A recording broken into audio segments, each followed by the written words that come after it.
Hello. This is Bridget Sauce, your seafood.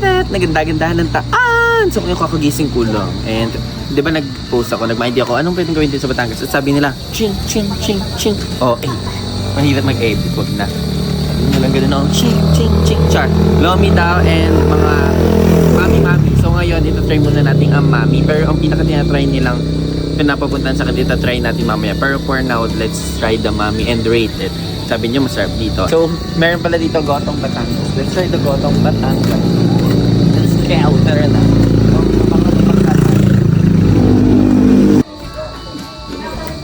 Gotong Batangas. Ganito pala yung Gotong Batangas. Wala siyang parang... Ano ba yung goto? Sa amin yung parang logo yun. Goto. Ito baka. Alagyan na ng sibuyas, hey? Saka laman. Tumuyag, pakaski ka pa. Hindi ako ito masarap to, oh. Pakaski ka pa. Makita mo lang. Guys, no, ligin mo yan. Ito yung pinakamakakang nasilid ata Kamali mo dito, eh. si Goto. Parang araw. Akala ko ang goto. Masarap niyan, kuya, may kanin. Dapat may Hindi kami na-order ng kanin. Kaya tinatanong ko yung gusto mag-live. So, try na natin. Try natin yung may kanin. Oo, pwede. Bili kayong Pwede kanin. isa lang. Ay, Dalawa po. dalawang kanin. Dalawang rice na. Harap ng kain to. Harap. Harap siya, guys. Magasa. Ayun, mahal. Harap, guys. Ayun, oh. Ano? Sili, masarap. Pag mag...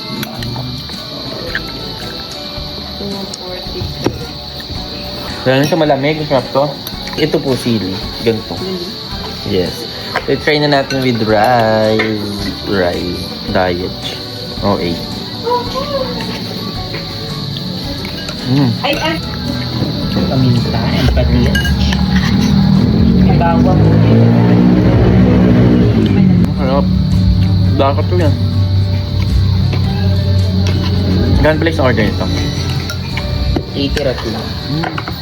Ang dami sawag ah. Pang-ulam. Ang ulam siya. Baka makain ko sili. Tama na. Daan na po kami mag-Goto Batangas and super sarap. For me, 9.9 over 10 kasi parang ano siya, parang papaitan style, ganun, or what. Pero masarap siya. Puro karne and madami sawag. Sa 80 pesos na yung dami, tip panalo. And ayun, sarap din yung sabaw, tas in lalo na pag malamig. So, solve na.